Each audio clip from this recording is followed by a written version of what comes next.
Hello my friends, कैसे हैं आप सभी लोग। दोस्तों, आशा करते हैं कि आप लोग बहुत ही अच्छे होंगे और सुखी होंगे। आज हम जिस टॉपिक पर बात करने वाले हैं वह है सेक्शन 314 भारतीय न्याय संहिता का। तो इसको हम पूरा डिटेल में कवर अप करेंगे। 314 और 315 दोनों को इस वीडियो में आज डिस्कस करने वाले हैं। कल हमने बात किया था 313 के बारे में। तो चलिए भारतीय न्याय संहिता को इस बोर्ड के माध्यम से आपको बताएंगे। अगर आपको कहीं पर भी कोई डाउट आता है तो आप कमेंट जरूर करें और हमसे पूछ सकते हैं कुछ भी। चलिए देखते हैं क्या होता है आज।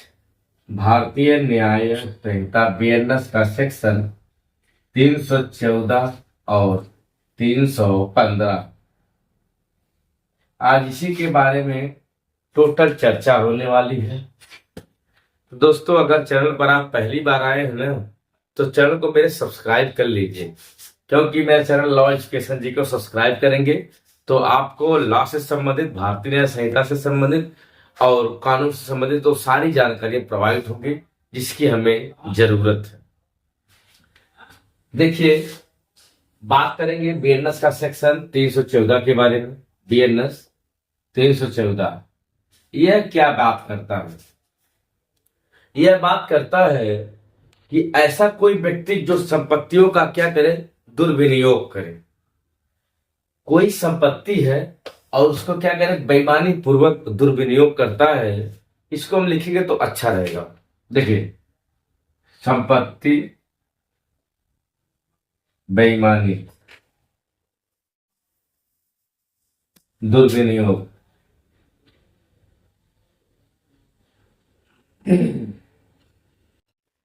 ऐसा कोई व्यक्ति जो किसी ऐसी संपत्ति का, कैसी संपत्ति होनी चाहिए, जो चल संपत्ति होनी चाहिए। चल, चल माने मोबाइल प्रॉपर्टी, मतलब इस स्क्वेच को हम कहीं भी ले जा सकते हैं। और अगर ये बोर्ड हमारे हाथ में होता तो कहीं, मतलब कोई भी मोबाइल वगैरह, गाड़ी घोड़ा, किसी भी चीज को चल संपत्ति कर सकते हैं। तो चल संपत्ति है। बेईमानी मतलब जिसमें हमारा आश्रय हो, उस वस्तु को क्या करे, अपने पास रख ले, किसी को देना, बेईमानी पूर्वक। और दुर्विनियोग का मतलब क्या है? दुर्विनियोग का मतलब होता है दुर्व्यवहार। दुर्व्यवहार, दुर्व्यवहार कह सकते हैं, या इसको दुराचार कह सकते हैं। दुर्व्यवहार इसको कह सकते हैं या फिर दुराचार कह सकते हैं। यानी इसको कह सकते हैं अवैध या फिर अनैतिक, कुछ भी कहिए आप। दुर्विनियोग को अवैध तरीके से किसी वस्तु को यूज करना, या अनैतिक तरीके से दुराचार या दुर्व्यवहार, किसी भी ऐसी बात दुर्विनियोग में आता है कि किसी संपत्ति को जो कि चल हो, बेईमानी पूर्वक उसका उपयोग कोई कर लेता है दुर्व्यवहार के दृष्टि से, दुराचार की दृष्टि से, तो क्या कहलाएगा? वह सेक्शन 314 के अंतर्गत दंड देने का प्रावधान किया गया है। हमें लगता है कि समझ में नहीं आया होगा, तो अगर हम इसको कुछ ही उदाहरण के माध्यम से समझेंगे तो टू दी बेस्ट हो जाएगा और मजा आएगा।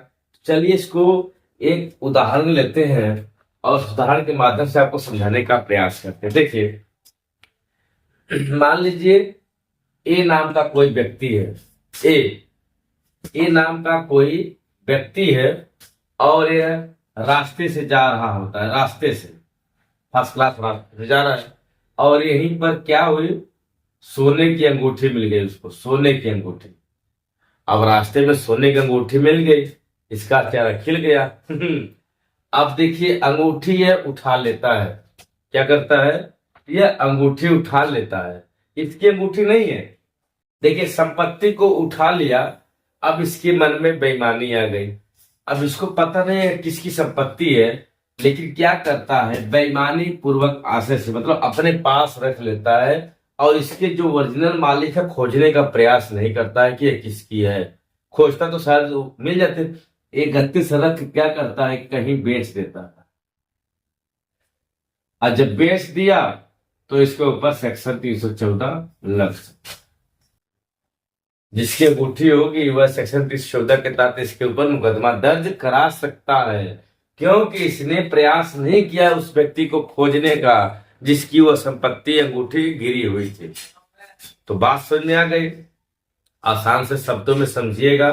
अब देखिए, अगर सजा की बात की जाए कि इसमें कितना सजा दिया गया है, तो फ्रेंड्स जान लीजिए कि अगर ऐसी कोई संपत्ति है जो जिसका दुर्विनियोग हुआ है, 6 माह तक सजा हो सकती है, या फिर इसको बढ़ाकर 2 वर्ष तक किया जा सकता है।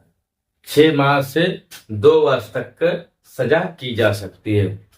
और सुनिए, यह दोस्तों असंज्ञेय अपराध है, असंज्ञेय अपराध है, जमानती अपराध है, और इसकी सुनवाई एनी मजिस्ट्रेट, कोई मजिस्ट्रेट कर सकते हैं।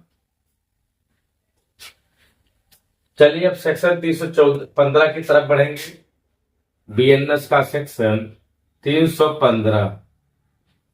अब देखिए ये क्या कहता है, ये कहता है ऐसी कोई संपत्ति जिसका दुर्विनियोग हुआ है, कैसे, बेईमानी पूर्वक, लेकिन किसका, किसी मृत व्यक्ति का। देखिए भाई, ऐसी कोई संपत्ति जिसका बेईमानी पूर्वक दुर्विनियोग हुआ है किसी मृत व्यक्ति का, यहां पर शब्द आ गया है मृत व्यक्ति। अगर किसी मरे हुए व्यक्ति की संपत्ति का कोई दुर्विनियोग करता है तो सेक्शन 315 के तहत दंडित किया जाएगा। आइए इसको समझते हैं। देखिए, जैसे मान लीजिए ए नाम का कोई व्यक्ति है, ए नाम का। अब वो क्या करता है, इसके पास फर्नीचर वगैरह है, फर्नीचर है मान लीजिए, या कोई धन है, और इसका सेवक है बी, इसका सेवक है बी। यह व्यक्ति क्या करता है, मर जाता है, मृतक हो जाता है, मृत हो जाता है। अब मरने के बाद बी क्या करता है, यह इसके लीगल वारिस थे, मान लीजिए सी इसका लीगल वारिस था, माने संपत्ति, फर्नीचर और धन किसको मिलना चाहिए था, सी को मिलना चाहिए था, लेकिन यह क्या करता है, सी को नहीं बताता है, सी को नहीं, और डायरेक्ट क्या करता है, फर्नीचर और धन को कब्जा में अपने कर लेता है, या फिर इसको बेच देता है, मेरे दुरुपयोग करता है या इसको बेच देता है। तब क्या होगा, बी को सेक्शन 315 के तहत दंडित किया जाएगा। बताइए बात समझ में आई, नो कंफ्यूजन, कोई दिक्कत नहीं होनी चाहिए। अब देखिए, अगर इसकी सजा की बात करें तो दोस्तों इसमें सजा जो है 3 साल का कारावास है प्लस जुर्माना भी है, यानी 3 साल कारावास हो सकता है और जुर्माने से दंडित किया जा सकता है। एक दूसरी बात इसमें दिया गया है कि अगर कोई जो दुर्विनियोग किया उस संपत्ति का मृत व्यक्ति के, अगर वह सेवक है या फिर लिपिक है, लिपिक अगर सेवक और लिपिक है तब उसको 7 वर्ष का कारावास होगा। कितने वर्ष, 7 वर्ष के कारावास, और साथ ही साथ जुर्माना भी होगा। तो बात समझ आई। यह भी दोस्तों सेक्शन 315 भी क्या है, असंज्ञेय अपराध है, असंज्ञेय अपराध है, जमानती अपराध है, और लेकिन इनकी सुनवाई जो है फर्स्ट जेएम में प्रथम श्रेणी के मजिस्ट्रेट द्वारा इनकी सुनवाई की जाएगी। तो आज आपने क्या सीखा फ्रेंड्स, सेक्शन 314 कहता है संपत्ति कोई है, चल संपत्ति जिसका बेईमानी पूर्वक दुर्विनियोग किया जाता है उसको 6 माह से लेकर 2 वर्ष के कारावास दंडित किया जाएगा। और सेक्शन 315 कहता है कि अगर ऐसी संपत्ति जिसका कोई मृतक है उसकी संपत्ति का दुर्विनियोग हुआ है तो उसको 3 साल का कारावास, अगर सेवक या लिपिक है तो 7 साल का कारावास। आई होप कि आपको सेक्शन 314 और 15 स्पष्ट तरीके से क्लियर हो गया होगा, कहीं पर कोई डाउट नहीं है। तो दोस्तों आज की वीडियो में मेरा इतना ही। अगर वीडियो को पसंद है तो प्लीज चैनल को सब्सक्राइब कर लीजिए, बेल आइकन घंटी को प्रेस कर लीजिए, क्योंकि ऐसे ही वीडियो आपको मेरे चैनल पर बराबर मिलती रहेगी। चलिए मिलते हैं किसी ने, बाय बाय, जय हिंद।